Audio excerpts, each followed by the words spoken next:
Happy New Year, everyone, and welcome back to the Saved by the Brew podcast, where the beer is cold, the memories are fuzzy, and we still think about the Sega Genesis as the peak of human engineering. I'm your host, Sean, with the Real Life Perspective Show, and Happy New Year to you, Mr. Luis. How are you doing, sir? Man, I'm doing fantastic. Happy New Year to you and the crew out there that's listening. And yes, the Sega Genesis. Awesome. Let's call it the Sega Dreamcast. Ooh. Yeah, nice, man. Good times. Guys, this is episode 4. We're starting the new year fresh with topics of New Year's resolutions, must or bust, sequels that should have happened, and recasting the leads from our favorite movies.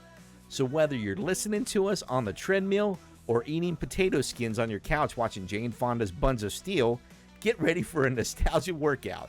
But first things first, the drink of the week.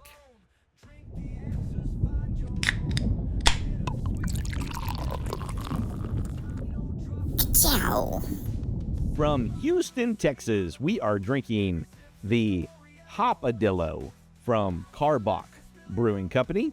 It has 6.6% alcohol in this, filled with the hops of German Magnum, Cascade, Amarillo, Citra, Simcoe, East Kent Goldings. So it's surprisingly a bitter IPA. I can't wait to crack this thing open and see what it's all about. What are you drinking? Yeah, tonight I'm taking it old school. I am rocking a beer that's known for its oldest brewery, the oldest beer in America. I'm rocking the Yuengling Lager. And we're rocking 4.5% alcohol, and this was packaged in Fort Worth, Texas. I know it's not a Texas beer coming from the Northeast, but this one was bottled here in Fort Worth, Texas. So I can't wait to try this one. This was a fantastic beer. I've had it before, but I'm going to drink this on this episode 3 with you tonight, Sean. Let's do it. Let's get it a cracking. Are you ready? 5, 4, 3, 2, go. Oh, yeah. Oh, look at that foam. Look at that hit. Look at that. Here we go. Yeah, look at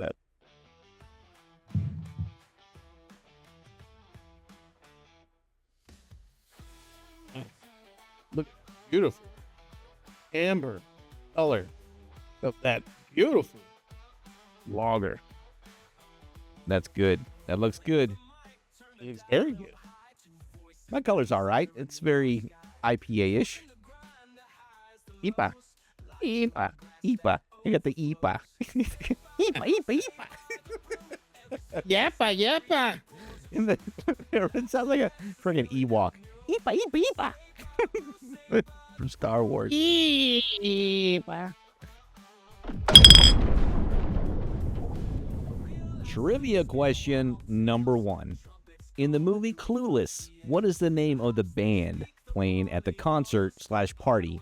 It kind of was supposed to be a concert, but it really didn't look like a concert. It was kind of like a club, a little club atmosphere. But who was the band playing? If you know that answer, toss it in the comments. And if you're listening at home, play along. Time for topic number 1, New Year's resolutions, a must or a bust. So it's January. Everyone is hitting the gym like they're training for a montage in a Van Damme movie. Luis, are New Year's resolutions a must or a bust? Honestly, I think they're a bust. New Year's resolutions are 100% bust. Everybody hits that gym that first week or two of the new year. The regulars that are at the gym that go there religiously like it's a job get irritated because of the inflow of new people coming in. And, you know, it takes up the time. It takes up, you know, some of the equipment that they used to use it in a certain amount of time, certain amount of, you know, during the day. And, man, before you know it, after the first or second week, they're just like, you know what? I'm not ready for that. And they just go back to their old habits. They go back to the old habits. They, instead of driving to the gym, they're like, you know what? I'm tired. I'm just going to turn around and go to Taco Bell, get a 12-pack of tacos, crispy, a couple of bean burritos, maybe a big beef burrito supreme with no sour cream, and take it home to the Mountain Dew and watch a movie, preferably like 80s, 90s movie. Yeah. But yeah, I think they're a bust. They are a bust. Yeah. That's why I don't participate in them. So I agree with you. I'm halfway there. I'm mostly bust. The only must for me would be with the 90s twist, because my resolution isn't to lose weight. It's to finally beat Shao Kahn in Mortal Kombat 2 on the SNES. So without a cheat code, of course, you know. So that's a real goal. That's a real goal. Yeah, that's realistic. That's realistic. But, you know, to jump on a stair climber and burn 5,000 calories, you're already ate like half of those calories during lunch. That's just not realistic. I mean, it's just not going to happen. Yeah. Without the help of Ozempic. Ozempic. Oh my gosh. Don't get me started on that, man. Brought to you by the makers of Ozempic. I know the cheat. That's cheating. Now that's a cheat code. Yeah, that's definitely cheating. Yeah. That's down, up, left, right, square, triangle, start. Triangle star. That's, hey, you're talking PlayStation. You talking about that? PlayStation. Oh man. So, but honestly, I think the whole new year, new me thing is just corporate propaganda to sell us more Slim Fast and Bowflex machines. I mean, we grew up in the era of Jane Fonda workout tapes and the Thigh Master. If I didn't get fit when Suzanne Summers was telling me to, I'm certainly not doing it for a TikTok challenge, people. No. I mean, it was great videos. It kept it glued to the TV. Yeah. Yeah, but, you know. But keep it the old you guys. It's okay. But remember to rewind your tapes before returning them to the mental library. Yeah. And the only other thing that I would add to that, what is this, the new you? It's not the new you. It's the older you. Because this year you're going to get older. So it's okay to be you. You're going to be older. So the older you. Trivia question number 2. What is Mrs. Doubtfire's first name in Mrs. Doubtfire? If you know the answer, toss it in the comments. Let's talk sequels. Not squeakles, sequels. Some movies got away with too many. Looking at you, Police Academy. But some masterpieces were left in the dust. I'll go first. Like The Last Starfighter. That ending was literally to be continued setup. Alex Rogan flies off to lead the Star League, and we never got to see the war. That is a crime against the 80s. What's a movie that, for you, Luis, that should have had a sequel? Man, you know, I have a few in mind that should have had a sequel, and I'll just start, you know, from the top. I think that Adventures in Babysitting had to have a sequel. That's what I believe. I think Adventures in Babysitting should have been a sequel. I think it should have been Babysitting Brenda. Man, I don't have a wiener. Yeah, it's where, you know, all the kids are grown in college and gone, but Brenda is still up to her own tactics of running away and threatening to do called self-harm. And Elizabeth Shue has to go and find her. You know, that's interesting. She dropped a breadcrumb of clues, and he's driving to Oklahoma. She's driving to South Carolina, turning around and going back all the way back to California, looking for Brenda, babysitting Brenda, Adventures in Babysitting. Yeah, that's one of them.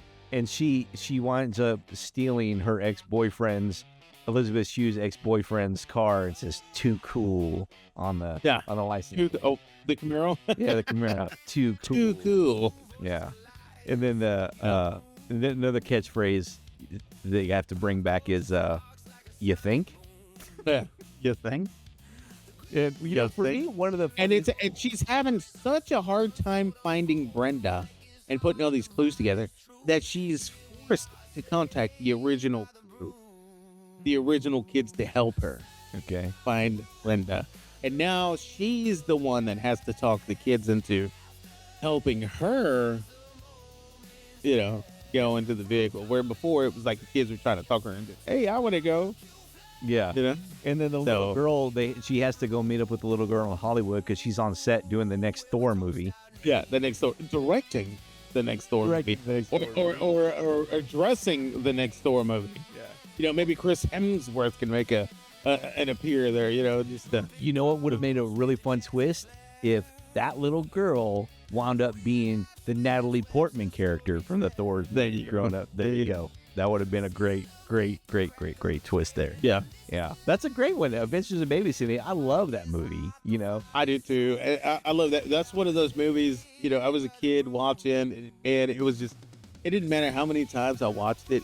I was always at the edge of my seat. You know what I mean? It's just filled with adventure. I mean, and adventure is in the title. It's a great movie. One of the first times I ever heard the F-bomb because my parents said it was a kid's movie.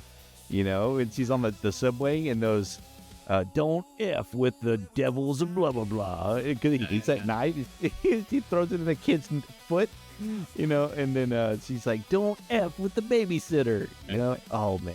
Like, don't F with the lords of hell. That's who it was. Yeah. I love that. Only people getting out of this crime getting off in body bag.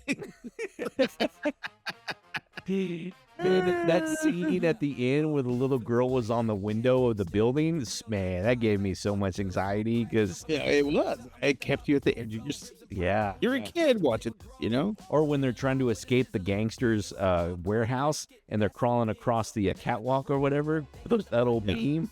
And then exactly. I still remember whenever one of the kids knocks over some dust off the thing. It falls into the coffee. Yes, and then that guy's mustache. Yeah. Yeah. He's like, two portions over. Man, I haven't thought about Adventures in Babysitting in years, man. That's so good. It's such a great movie, man. It kept you at the edge of your seat. And it starts from the beginning, like when they're on the highway and she's telling that story. And it was a claw and it's scratching off their faces. And the tow truck driver shows up, from Dawson's garage. Yep. And he's just like, oh, yeah, with the hook? Goes out and he's like, woo! They're like, what's the matter? No. This?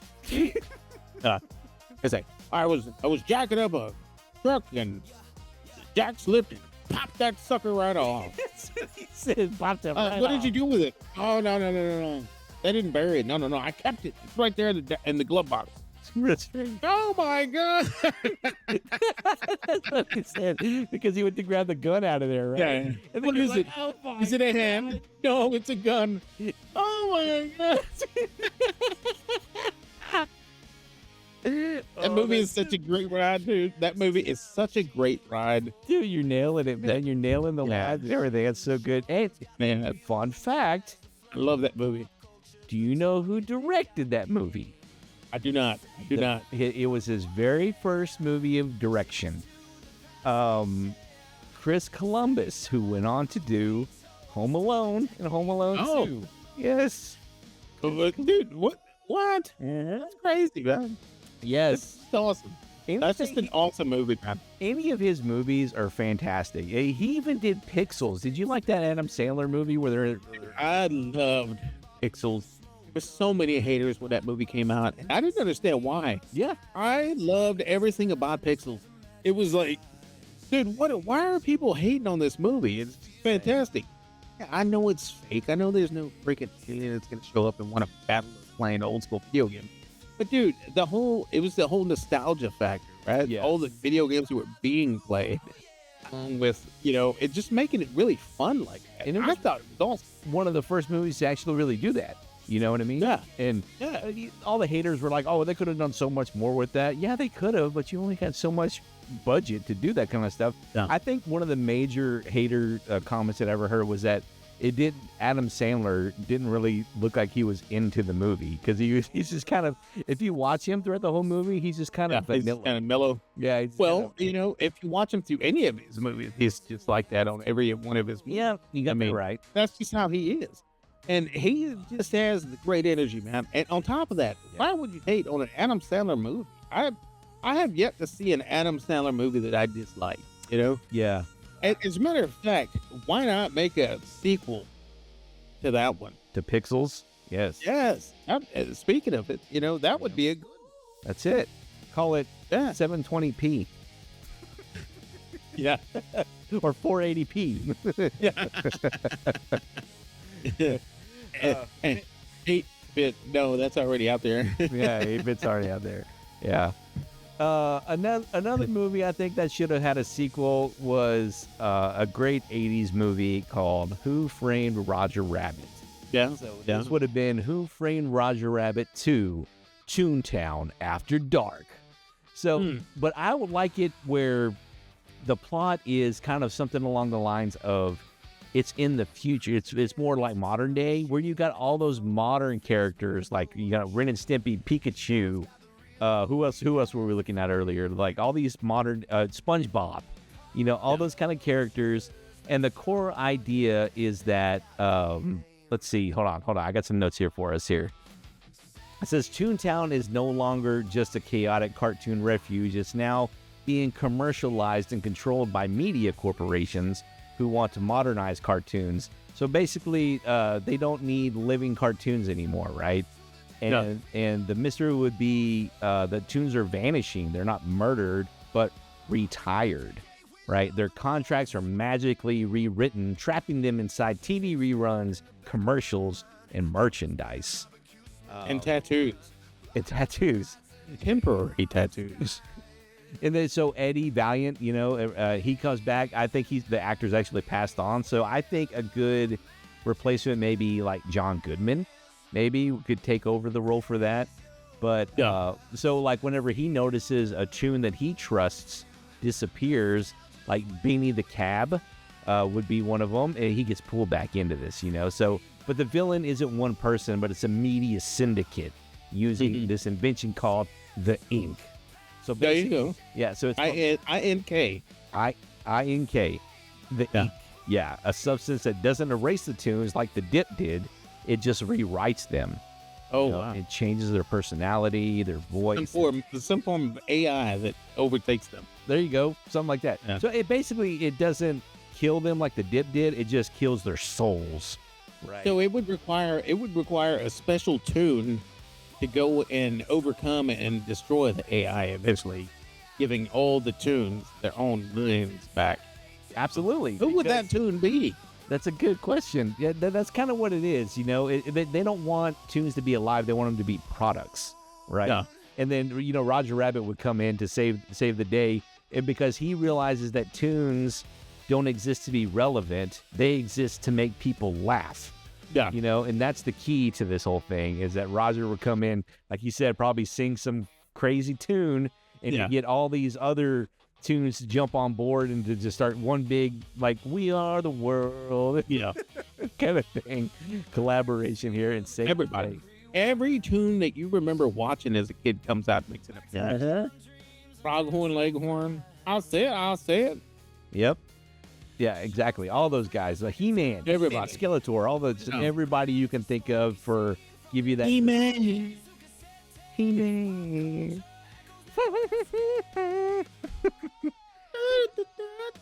I love the intro segments into, they do the intro to the theme song and everything, but then right when it comes into the episode, there was either two different intro musics that they used.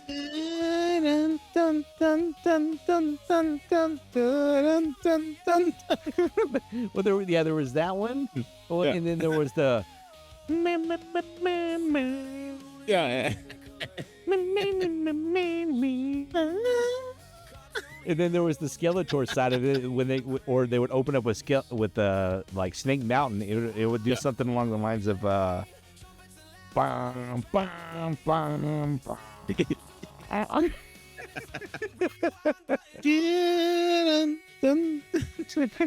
Love that stuff.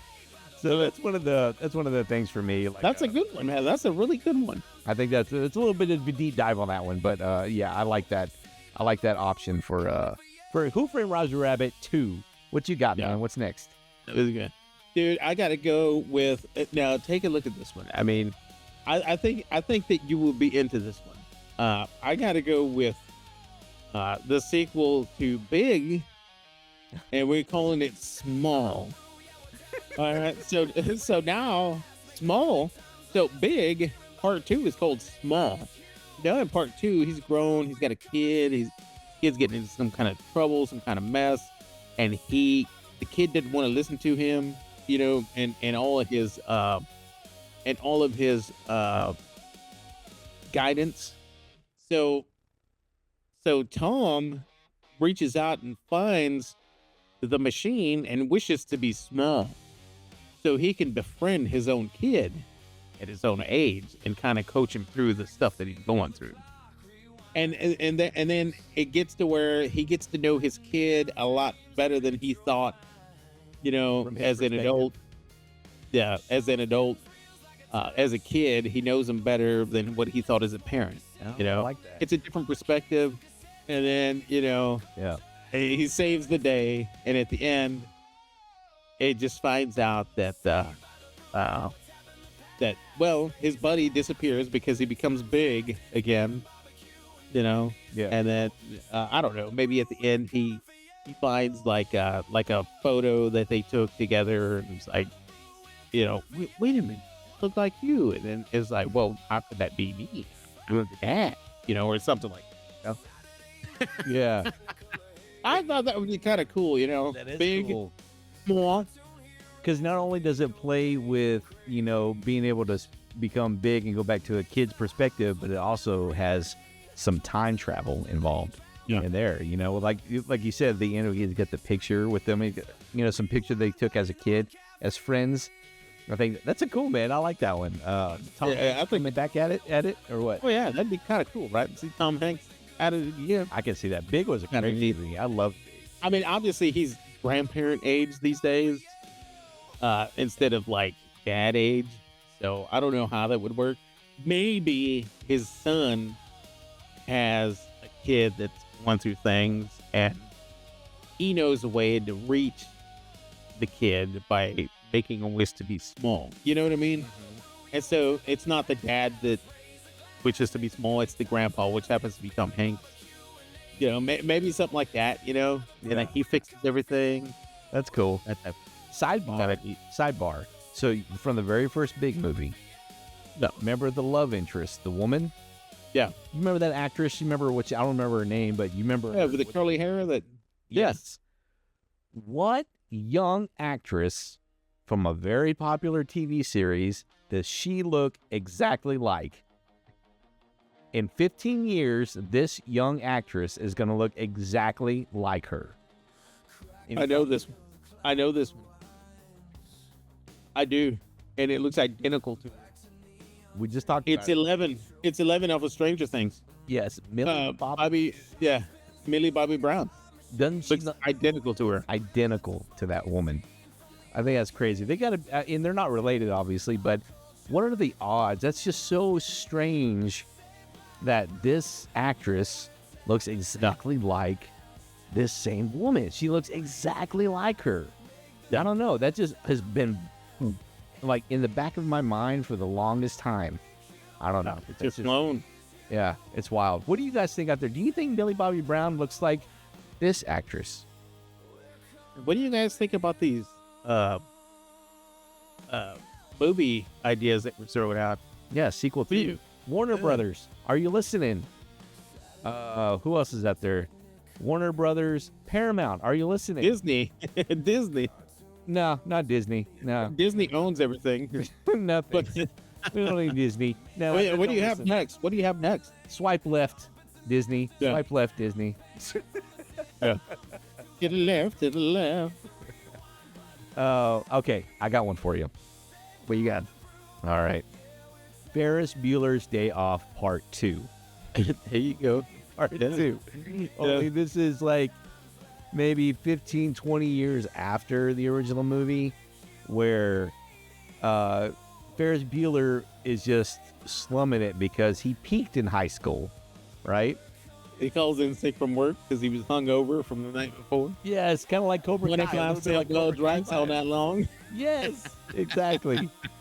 So he's peaked in high school. He had his fun, but Cameron is now like a billionaire.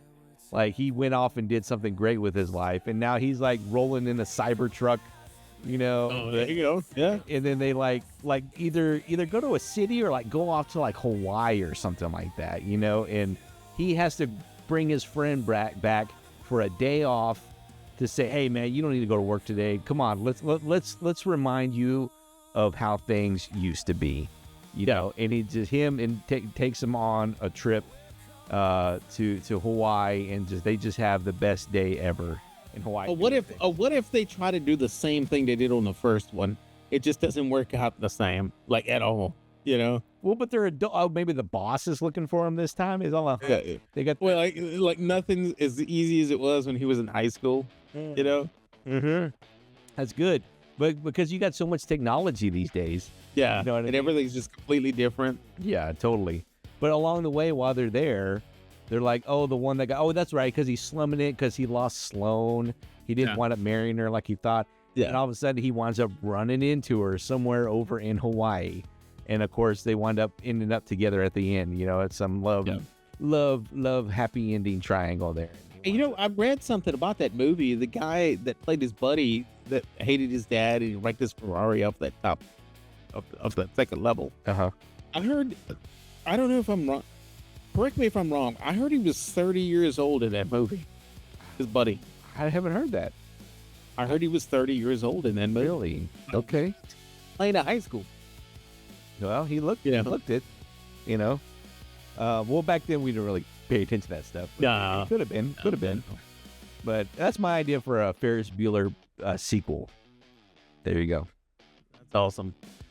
Come on, I know you got the big one. Give us one more, man. Give us one more. Man, I've got a couple other ones, but I'll give you one more, and I'll go ahead and share with you the one that I had at the top of my list, and still kind of toying around because there's so many different combinations of how this one could go, and it happens to be, I think, something that needs to happen, but obviously it can't.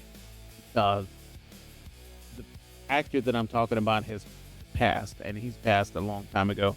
But I'm talking about making a sequel to the classic 80s The Three Amigos and call it The Four Amigos. What?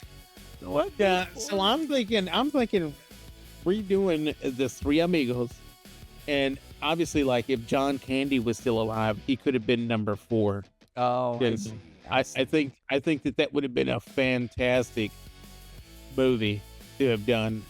The Three Amigos, finding the fourth amigo or something like that, you know, and something where El Guapo's cousin is still alive or something like that, you know, and somehow brings John Candy into the mix for Amigo number 4, and it would be fantastic. And mind you, like, before I came up with the Three Amigos, I was thinking Spaceballs, but that's already in the works. Right, it's in the works. Yeah, that's in the works, and I think it's going to be everything I was hoping it to be. But you know what's funny about that? I can see, like, they put John Candy on a burro. Exactly, dude. Exactly. I was thinking about putting John Candy on a mule. You know, the biggest dude out there and the smaller hat. You know, not the big long sombrero, but like the small one with like the little balls hanging around the edge. Yes. You know what? You know what the play has got to be on that is that they flash back to an old Three Amigos movie that they used to do, and he was a kid he was a kid in one of their movies, and he wore there you a go. hat in the donkey, and then now Yeah. they're all grown up, and he's like, "Oh, you're gonna join us for this adventure?" He's like, "Okay, let's go." You know, whatever his name was. Yeah, there you go. That's how you do that, buddy. Yeah, and they get called up for another mission, but they require the help of El Burrito. El burrito. There it is, dude. There it is.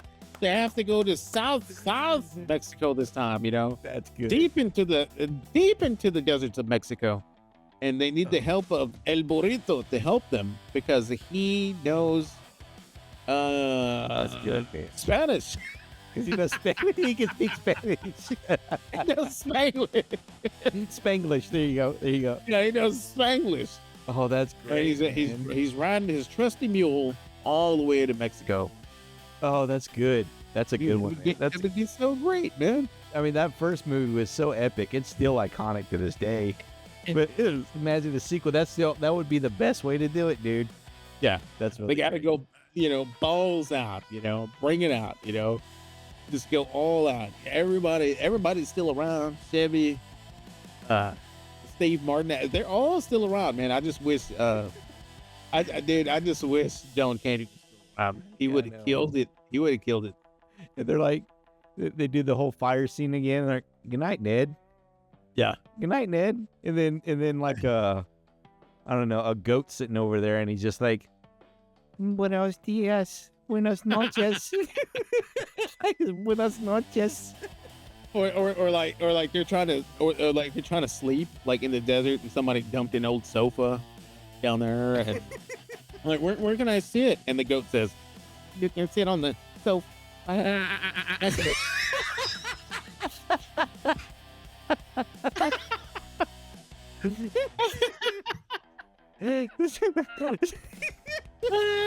That would be the catchphrase of the whole movie right there, man. And John Candy looks at the camera and he's just like, Yeah, we make that classic John Candy. Just so- Dude, I love it. Three Amigos 2. yeah, the search for the fourth amigo. There you go. The search for the fourth for the burrito or something. Search for burrito. Search for. But honestly, yeah, his it's not gonna be a horse. It's got to be a mule. You know what I mean? Totally. I love it, man. Yeah, man. Well, we cannot leave this one out. We talked about this offline, and so we got to bring up the Breakfast Club part. Oh yes, yeah. We got to talk about that, man. So Absolutely. so you had a take on it, and I had a take on it. So Yeah. what was your take on it? So my take on the Breakfast Club was, the principal gets his revenge. This time it's personal, and so it's called the Lunch Club this time, and and so they still have to go to that library and spend lunchtime in there, for like a couple of months or like a week or whatever. But just the same silliness, or maybe something where like their kids are going to that same school, and for some reason that one guy is still principal. That's a good one. No, I knew your parents, and they spent a lot of time with me. Trust me, I'm going to be spending a lot of time with you. I make 30,000. I make 30,000 a year, and I'm not going to throw it all away on some punk like you. I still make $30,000 a year. Yeah, I got that raise last year, and now I'm up to $35,000 a year. Still not going to throw that away for you. I'm business. That's a pretty good swell one. guy. I'm a swell guy. What? I'm a swell guy. People like Yeah. me. Yeah. I'm a swell guy. People love me. So you're saying it could either be like kind of like what happens right after that. Like Well, I'm thinking, yeah, it probably could have been something that happened like right after. But honestly, I think it would be a lot funnier like further on down the line, where they all have kids now, and their kids are still going to the same high school. He's still a principal. Gotcha. Yeah, that's cool. That's kind of one. Yeah. What did you have I on that like one? the idea of. I also like the idea you said where it's a little bit more in the future, and their kids are attending the school, so it's their kids, their perspective, and everything, and all the kids. But obviously you got to mix up the kids. You know what I mean? Like John Bender's kid is the nerdy kid now, or something like that, and that kind of thing. Exactly. And to mix it up, all that kind of thing. But where I was gonna go with it was this typical '90s the sequels to like American Pie, where they're in high school and then they go to college. You know, so this would be like their rules, like what did they do after high school? Yeah. You know, and what did each of them do at the college? So obviously, you know, like Richard, like the principal isn't a factor, but like the new dean, you know, would be a factor into it. Like he would do the typical, oh, so you guys are here to cause trouble for us, right? That kind of thing. So Andrew was the jock, you know, Emilio Estevez. So what in college would he be going on to the wrestling part of things? You know, what would he be doing? Would he? Yeah, he would definitely get his scholarship for wrestling. Okay, and then For sure. But Brian was a little bit more grown up now. So, and we all know that actor actually grew up to be kind of more fit, and he actually did a college movie where he was a pro football player, or a college football player called Johnny Be Good. So now that he's all grown up, do you think he's like maybe he's just more fit? He's no longer a nerd. He's still smart, but now he's like the player of college. You know what I mean? Yeah, he's like a counselor of the school. He's like a counselor of the school, but not like an actual counselor, but like a TA? Yeah, Like a TA? yeah, like everybody goes to him for like advice on issues, you know, and he coaches them through their problems. Oh, so he's more grown up. Like, you're thinking when this is his career path. You're thinking. No, he's still a student, but you know, because of all the experiences he had in high school, maybe even more of that Saturday experience that he had back in high school with all these other people that in reality he wouldn't be friends with, but they were just kind of forced to communicate with each other, and they became really good friends. He understands like how the world works, and so like he sees a lot of people that have issues, problems. You know, he's coaching them. Oh, okay, that's cool. I dig that. Now, Allison, the one who was just the artsy goth chick, back. What would she be doing? Is she like starting the goth phase of the late '80s, beginning like she's the first one to start with like the Marilyn Manson vibes, you know? Because let's say we're going late '80s for the fishnet stockings, the black lipstick, all that jazz. But I don't know, because she was hooking up with Homeboy at the end of the first one. Oh, that's right, because she made herself look pretty. Remember, because she made herself look better with the makeup on. Well, yeah, that's true. I personally thought she looked better without it, but yeah. So I like to think that she is the one that started the goth phase. Let's do that. Let's say she is the ground zero of that, and then Claire, Miss Perfect. She, I don't know. Let's just say she got a couple of kids and never went to school. That's what I was gonna say. She's at college, but she's like pregnant with her third kid, and like going to school and trying to work 4 jobs, trying to do it, and that's what she's up to now. And then of course Bender, I think he's the college janitor. Yeah. No, I think he ends up. I think he ends up going just to the parties. You know what I mean? Just to the parties. Hey, I know some people here. Yeah. Well, the reason why I say a janitor is because the janitor in the first movie of the high school, remember? Like, I wanted to kind of tie that reference to it as like, oh, he wound up being like this guy, but he's like for the college, you know. But see, I think it would be a bigger twist, like if he found out that he had a daughter and his daughter ended up being the princess, and he's busted his butt making sure that his daughter is doing good. You know what I mean? Because he was the bad boy, and now he's trying to shelter his own daughter away from people like him when he was young. Yeah, you know what I mean? That's good. So that would be kind of cool too. That would have been cool to see him and Claire get together and have a baby together, and they have the perfect, you know, wanted to be the perfect queen baby girl there too. Yeah, that's good. But Breakfast Club 2, I think we need that. John Hughes, we miss you. John Hughes, we miss you. The Breakfast Club 2. It ain't over easy. I like that. That's good. That's good stuff, man. Woo! Trivia question number 3. What time in the morning does Phil's alarm clock go off in Groundhog Day? If you know the answer, toss it in the comments. If you're listening at home, play along with us. Now it's time for our beer review, guys. So I am sipping a Carbach Brewing Company out of Houston, Texas. A Hopadillo is what it's called. Is a Hopadillo? Hopadillo, excuse me. Hopadillo. Not to be confused with... Quesadilla. Yeah. Not quesadilla. It's a 6.6 alcohol percent. It's very bitter. It's very bitter, guys. I wouldn't say I'd go out. This was gifted to me, so I wouldn't say I'd go out and buy it, to be honest with you. For me, it's a little too bitter. It's not. There's not a lot of. If it's got more citrus in it, I'd be all over it. But it doesn't really have a ton of citrus for me. I'm gonna wind up giving this 1 out of 5. I'm gonna give this like a 2.7 out of 5 for this one. That's gonna be my review for. You know what? I've seen that one at my local spirits, and I've almost purchased it before. But now that you reviewed it, you and I have a very similar taste in beer.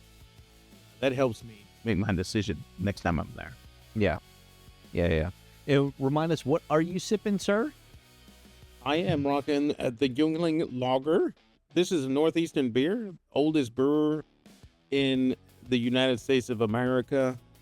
And but this was canned and bottled here in, well, I shouldn't say here, but here in Texas, Fort Worth, Texas.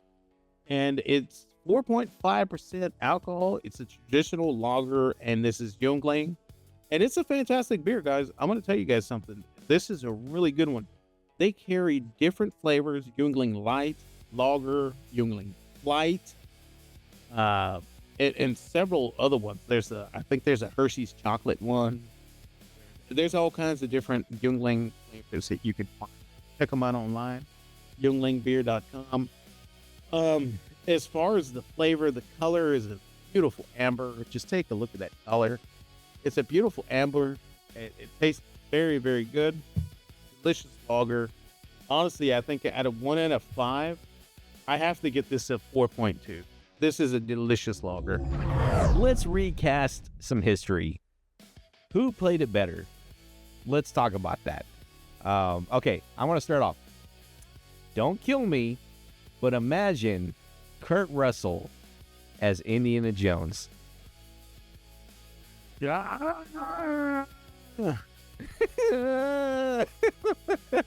look, I know, but think about Big Trouble in Little China, Kurt Russell. He was like an accidental hero. You know what I mean? He had that swagger, but no, he could pull it off. I think he could pull it off 100%. I think he could. It would have been totally different. I mean, way more sarcastic Indiana Jones. Can you imagine an Indian that's just like crazy like that? And then, I think that would be a total swap up, just totally like mixing it up, I'm not gonna go like crazy nuts on you. Like, what if Jim Carrey was Spider-Man instead of Tobey Maguire? I'm not gonna go that crazy on you, but that's my first one, is Kurt Russell swapping with Harrison Ford as Indiana Jones. Let me know. That's a good one. That's a good one. It changes everything, because when you start thinking about the movie, it's just like, oh wow, that would be very interesting. Some of the stuff, because it was that 80s Kurt Russell, you know what I mean? Kurt Russell in the 80s was, dude, Overboard. Loved Overboard.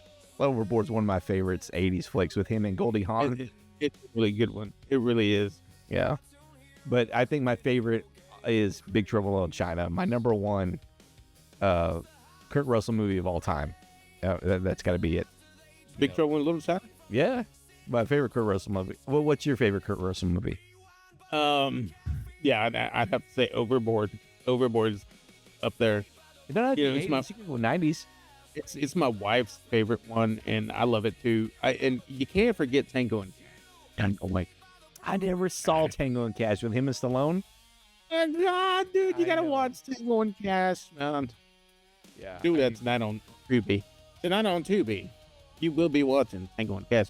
As a matter of fact, if you want to stream it on your other stuff, I'll be there to watch it with you. Oh man, do you remember? You just gave me you unlocked a memory. Do you remember when you would be watching HBO or whatever, and it would say tonight on HBO, and it would give you like the lineup of everything? Oh man, it was either the lineup or like the main feature presentation that was coming up at 8 p.m. You're like, they would say one movie, you're like, oh. They say another one, you.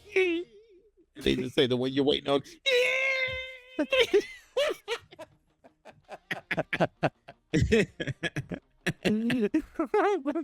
Yeah, that's awesome. It's good times. What's a movie that you swap the actors with? So I've got one that I wouldn't necessarily swap, but I would really love to watch. And that is replacing Tom Hanks out of one of his movies. And not only any of those movies, I'm talking about replacing Tom Hanks out of Forrest Gump with Don't say it. Don't say it. John Travolta.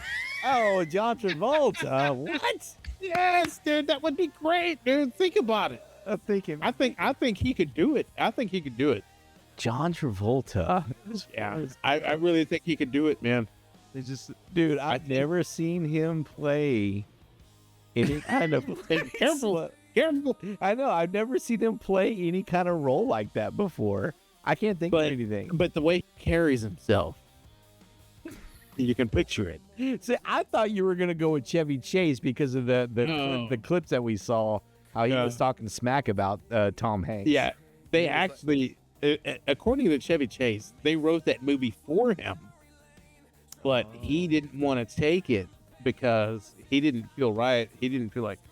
What did he say on that clip on Instagram? He said, "I'm not stupid enough to play that part."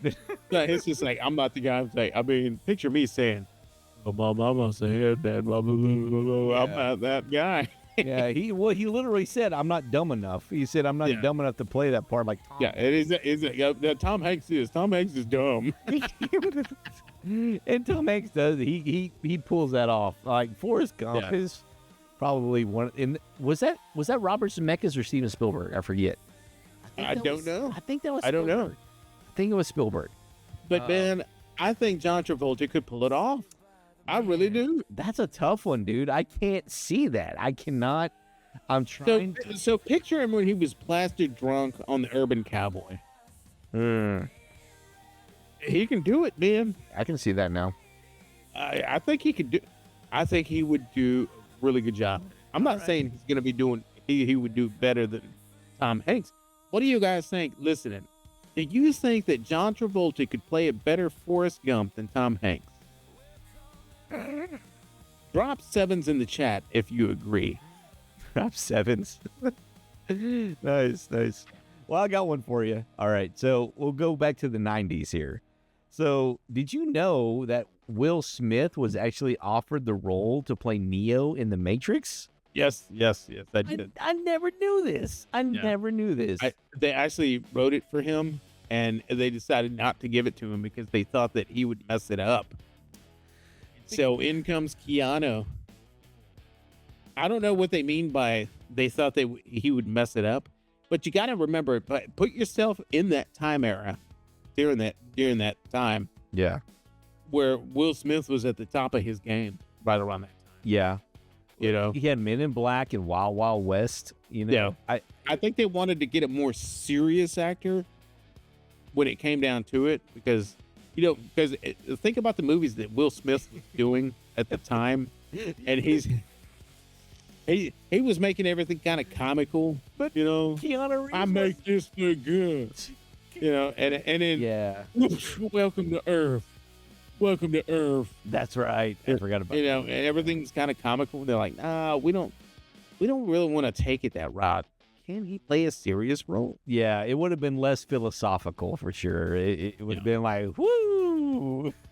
Yeah, I think they made the right choice bringing Keanu in. Yeah, so Keanu, like, coming off of Bill and Ted's, playing the dummy, and then he was, even in Point Break. I mean, it was a serious role, but he still came across. And Point Break's my number 2 movie of all time. Don't get me wrong. And speaking of Point Break, we should have thought about that one as a sequel. That would have been a great one. Like where you find out that he survived. Bodie made it. Yeah, he actually made the ultimate ride. Keanu stops during the road trip to get a cold beer and a shrimp basket, and he sees the cooler up there, and it happens to be Patrick Swayze, the bouncer. The bouncer. Yeah, that would have been good. But yeah, he even, I don't know, man.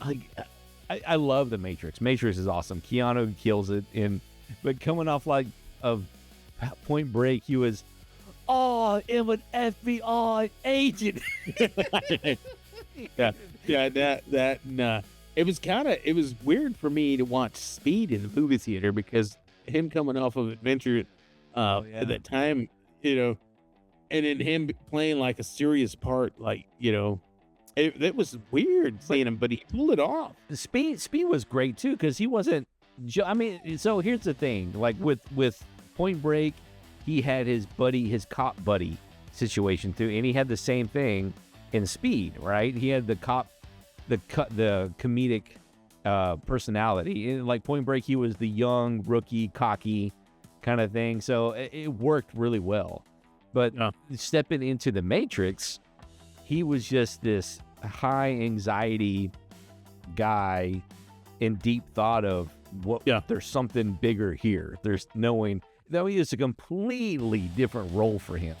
Yeah. And I love The Matrix. I just like the first one. I didn't like any of the other ones. I can't get through them. I lost count, honestly. Shame on me. Because it's almost like the Marvel universe. Dude, have you seen all those? I haven't. I lost it. I lost it on Iron Man 2. After that, it was they came up with this. Oh no, dude, I kept up with everyone. I didn't. I couldn't. All the way I didn't up have to the time. After Endgame, I dropped off. I'm like, nope, done with this. But I loved everything in between. From Iron Man started it all, Endgame ended all. And that was the best era of Marvel movies, in my personal opinion. Everything after that, complete garbage, in my opinion. That's just me. Yeah. No. But yeah, so that's my swap for. Well, I don't know if it's my swap. It was just a fun fact that Will Smith, that was a fun thing that they actually offered him the role. But how crazy of a different movie The Matrix would have been with him. Will Smith, they probably would have kept it as one with Will. Probably. What's another movie? Another one that I had was all right. All right, I've got this one's pretty good. Okay, have you seen Whiplash? Yeah, the drummer movie. Yes, with J.K. Simmons. Yeah. Yes. So picture this: replacing J.K. Simmons, Samuel L. Jackson. Oh my dude, tell me that wouldn't kill it right there, man. Oh, tell me that wouldn't kill it. And they would. J.K. Simmons, phenomenal role in that movie. Yeah, dude. I don't think anybody could do it better, but I'd like to see Samuel L. Jackson's take on it. That would be hilarious, man. Freaking great. Think about it. I've never seen him. You wasted my damn time. Bastard. I've never seen him in a musical movie that I can think of where he was musically inclined. Have you ever seen a movie with him? We've seen him in Snakes on a Plane. Now picture J.K. Simmons in Snakes on a Plane. If you were to swap them. Oh, he would kill it. I don't think they would both be great. Yeah, that's true. It would both be great. And I think they would both be better Yeah, I think it would do good. if I they were think to it would be great. Obviously, it would just be a nonstop comedy role as opposed to the deep, dark. Like J.K. Simmons pulled it off as dark, like an Yeah, he killed it, man. evil. He killed it. Like he was like, oh yeah, I would hate to be performing in front of that dude. Yes, Yeah. yeah, not quite my tempo. Yeah. It's Samuel L. Jackson doing that. Not my tempo. Let's pick it up. Pick it up. What I said. Pick it up. I don't remember asking you a goddamn thing.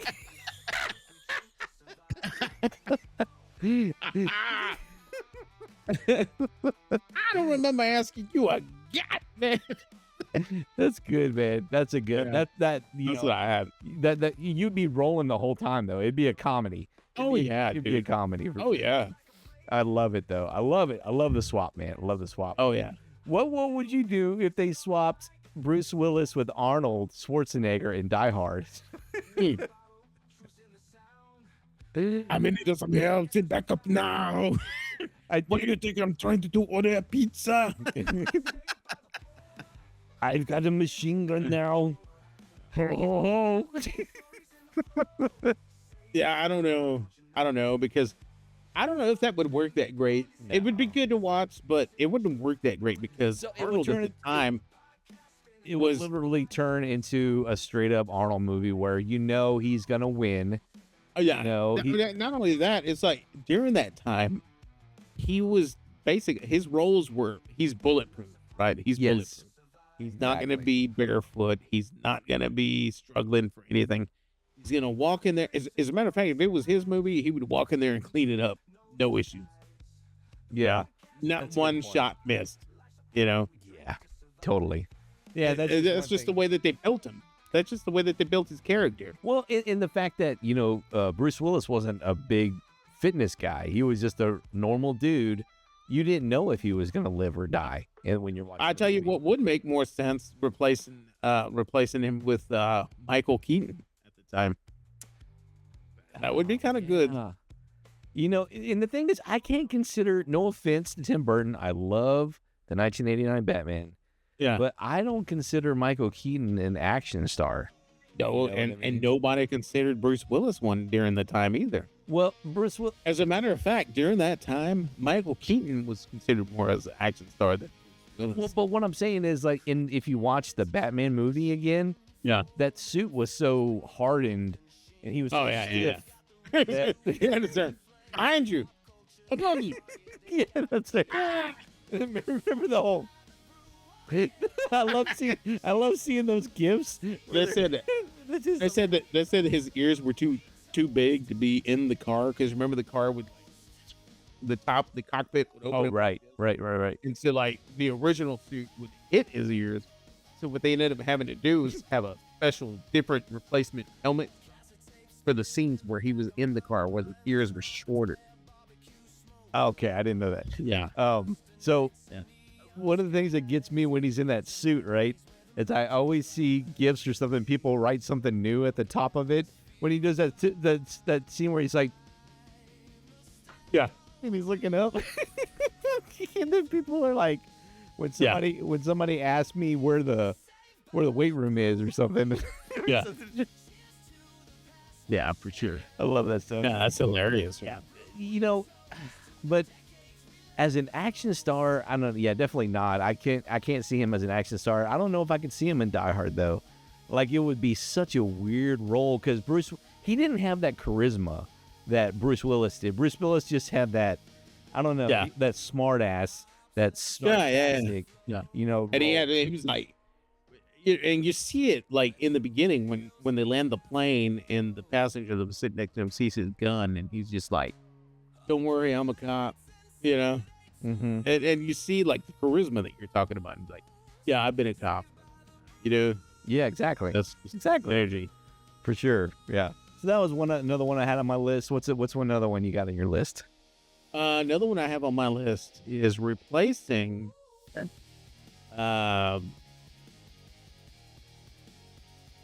Well, I'll give you this one because the last one that I have is kind of like, I think you and I had talked about it before, but I'll give you this one. Replacing Michael J. Fox on Teen Wolf with Kevin Bacon. Oh, That would be good, right? That's almost like a man. like it was supposed to happen that way, you know? Absolutely. Absolutely. Because Yes. because think about Teen Wolf. Think about Michael J. Fox is great. And Michael J. Fox movies, you know, he does fantastic work. But in Teen Wolf, I think that Kevin Bacon could probably do it better around that time era. I think he could too. The only thing that gets me is the age gap. The age gap Yeah. between them, because he did when was Well, Footloose? aren't they the filmed? same age, or is Michael J. older? Well, I Michael thought they J. were the same age. But Michael J. looked like a teenager. When did Footloose come out? That was 80. Footloose come out 84. 84? Oh, it's just that, you know, if Back to the Future came out in 85, I guess it could work. Yeah. They're the same age. They're in their 50s. You know? Okay. Okay. They're in their 50s. Man, I could But totally. you sure couldn't see Michael J. Fox in Footloose.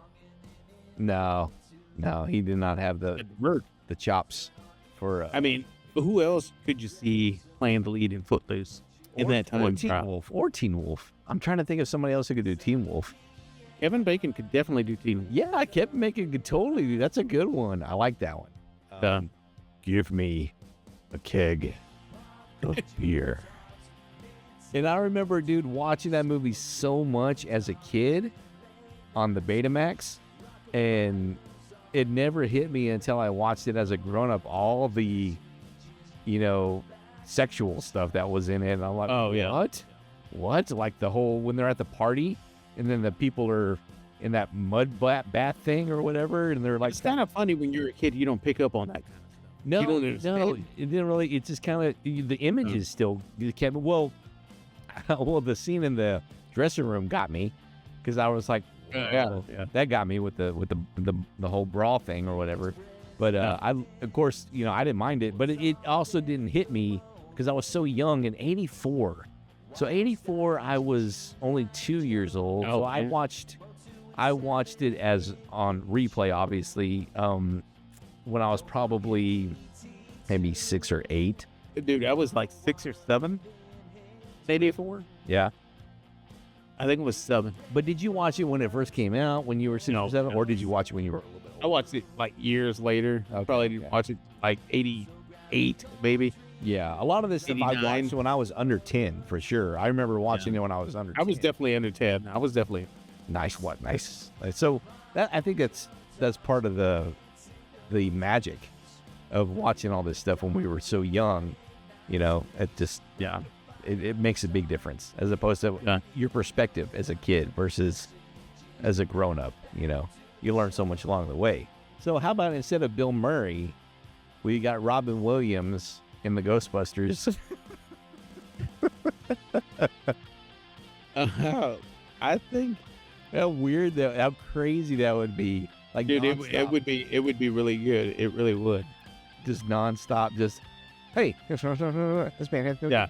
you know, Yeah, that's a good one. I like that. That could work. That could work. I can see that one working. Yeah. I mean, Bill Murray was just a jerk, smart aleck, you know. He's whole the time. same character in every movie. You know, Really is. he was that guy back in the 80s. And let us know in the comments what other movies that you guys would swap the main actors with. We want to know, would it be like I said, Jim Carrey switching Tobey Maguire to be Spider-Man? Would he make a good Spider-Man? I don't know. But give us your examples in the comments. We want to know. Oh, yeah. Go for it.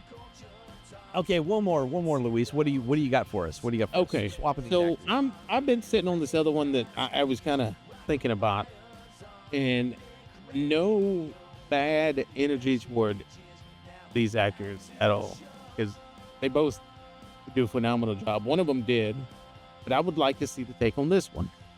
And the one I'm talking about is replacing Jack Nicholson on Batman, on the original Batman, with none other than William Dafoe.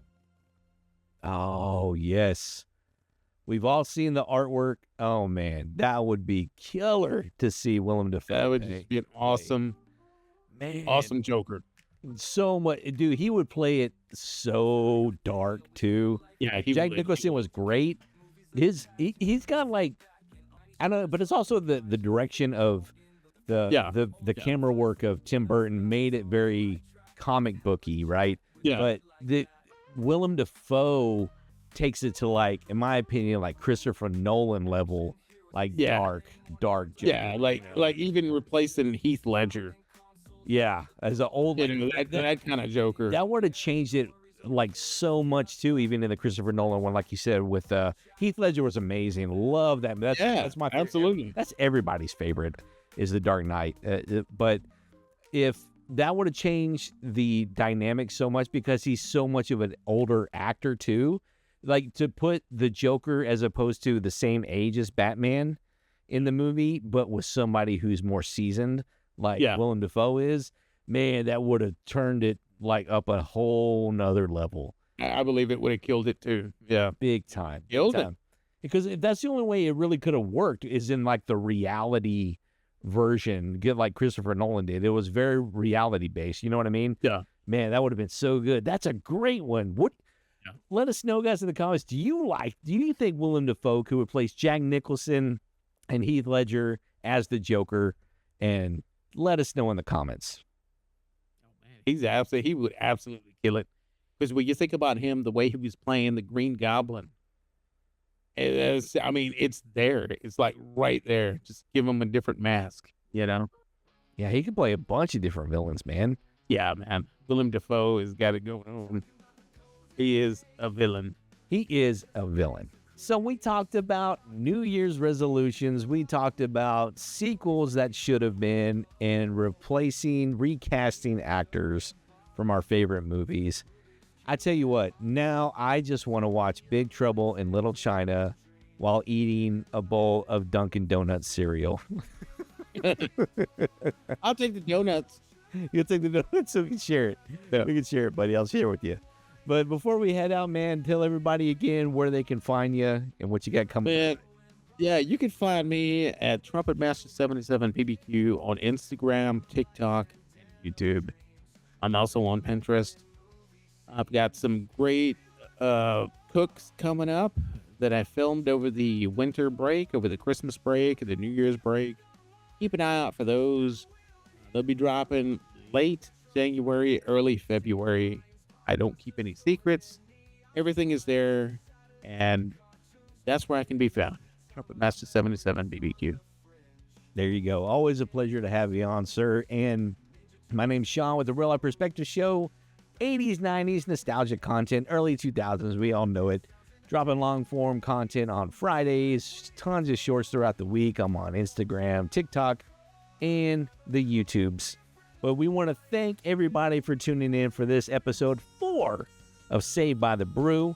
And remember, life moves pretty fast.